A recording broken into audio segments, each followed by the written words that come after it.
عشان تأمن تليفونك في حاجات كتير، البصمة، فيس اي دي، الباسورد.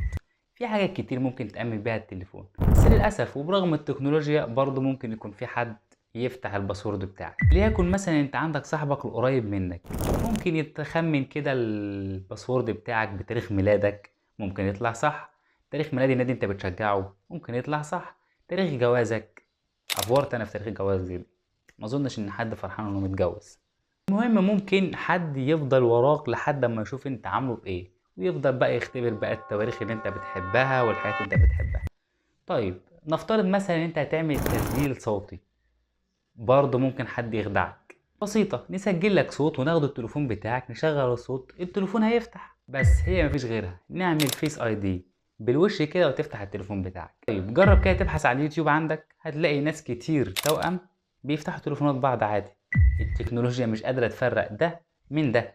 ويبقى الحل الأساسي اللي كله بيختاره ومش عارف إن هو الحل اللي ملوش بديل، إن أنت تعمل بصمة. أنت ممكن تكون عامل البصمة للتليفون إنها سهلة، بصمة وشكرا، مش لسه فيس أي دي ولا صوت ولا غيره. لكن أحب أقولك إن البصمة اللي أنت عاملها دي هي الحل الأنسب، لأن البصمة ما بتتقلدش. أنت الوحيد اللي عندك البصمة دي على كوكب الأرض. أهلا بكم في قناة قلم جاف، والنهاردة هنتكلم ليه مفيش اتنين ليهم نفس البصمة. معكم اتش سالم.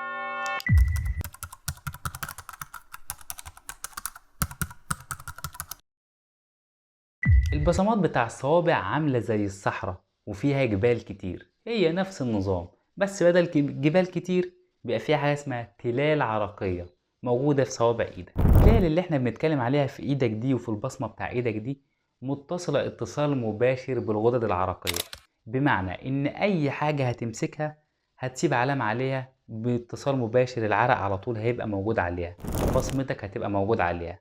الخلايا العرقية دي أو الغدد العرقية دي بتبقى موجودة تحت الجلد، فأي حاجة بتمسكها بتسيب العلامة على طول. التلال معروفة إنها بتاخد شكل دائري، البصمة اللي في إيدك دي واخدة شكل دائري مع تلال بقى مرتفعات ومنخفضات.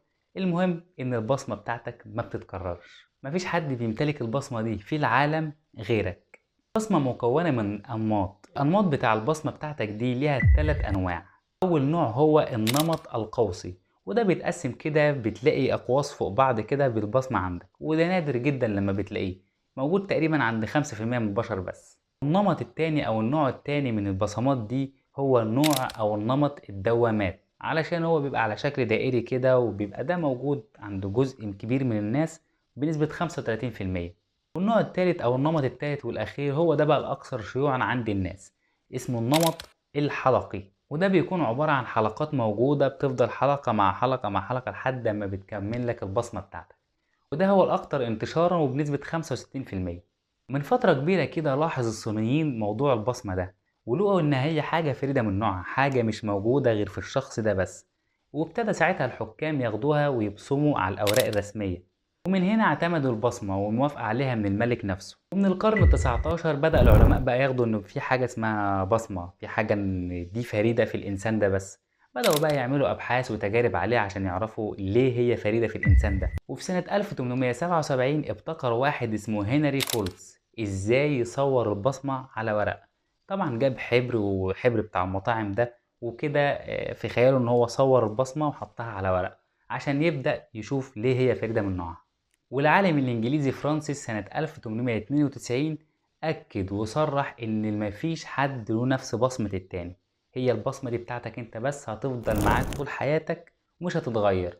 أنت بالبصمة دي، مفيش اتنين بنفس بصمة بعض. البصمة دي حاجة بتميزك أنت وبس، حتى لو اتنين توأم برضو كل واحد تلاقي البصمة بتاعته مختلفة. وبما إن البصمة دي حاجة مميزة بتاعتك أنت بس، فابتدت برضو الشرطة تعتمدها، إن أي جريمة تحصل يقارنوا البصمات بتاع الجريمة بالبصمات بتاع المجرمين عندهم.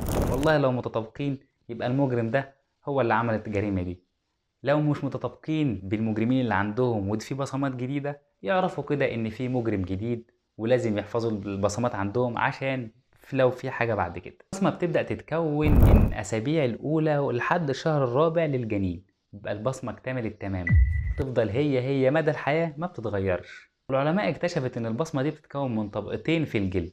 سريعا كده، الجلد عندنا بيتكون من 3 طبقات: طبقة البشرة اللي هي ظاهرة عموما دي، وتاني حاجة الطبقة الوسطى اللي هي بتبقى في النص، واخر طبقه اللي هي اسمها الطبقه الادميه. البصمه بقى بتتكون منين ولا بتخرج منين في الطبقات دي؟ بتخرج من طبقه الجلد الوسطى اللي هي في النص. طب ليه الطبقه دي بالتحديد؟ لان هي اسرع طبقه بتتكون.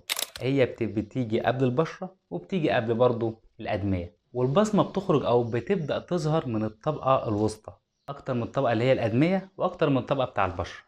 يجي برضو حد كده يقول لي يعني ازاي البصمه ما بتتغيرش طول حياتك، تفضل معاك لحد اما تموت؟ طب ما انا ممكن يحصل لي جرح في ايدي كده وبتاع. اقول لك انا يا عم، احنا طبعا اتفقنا ان البصمه بتظهر من الطبقه الوسطى. طب والجرح ده بيحصل فين؟ بيحصل في الطبقه الاولى اللي هي طبقه البشره. فبتستنى لحد اما الجرح يلم ويبقى تمام، والطبقه الوسطى بتظهر تاني البصمات في الجلد عندك. نرجع بقى لسؤال الحلقه على طول، ايه كل واحد له بصمه والبصمه ما بتتكررش؟ الحقيقه ظهور البصمه ده له عاملين. اول عامل العامل الوراثي، يعني انت ممكن انت وابوك واخواتك يكونوا في تشابه كبير جدا في البصمة، لكن برضه في اختلاف تقدر تشوفه. طيب العامل التاني هو ده بقى اللي بيأثر على شكل البصمة والنمط بتاعها، وهو العامل ده هو العامل البيئي، الظروف اللي انت بتمر بيها وانت جنين. الظرف اللي انت بتتأثر بيه وانت جنين ده زي مثلا معدل ضغط الدم، نقص اكسجين، سوء تغذية او تغذية كويسة، طول الحبل السري، المية اللي حوالين الجنين. كل ده بيأثر على شكل البصمة عندك. وعشان كده مستحيل يبقى بين اتنين ليهم نفس البصمة، عشان مستحيل نفس الظروف دي تمر ببني آدم تاني. حتى لو كنتوا توأم فمعدل ضغط الدم عندك والظروف اللي بتمروا بيها داخل الرحم برضه مختلفة. بس كده اتمنى تكون المعلومه وصلت. اول مره تشوفني اتمنى سبسكرايب للقناه ولايك للفيديو. لو عندك اقتراح او سؤال اكتبه في الكومنتات نعمله في الحلقه الجايه. ويلا بقى، سلام عليكم.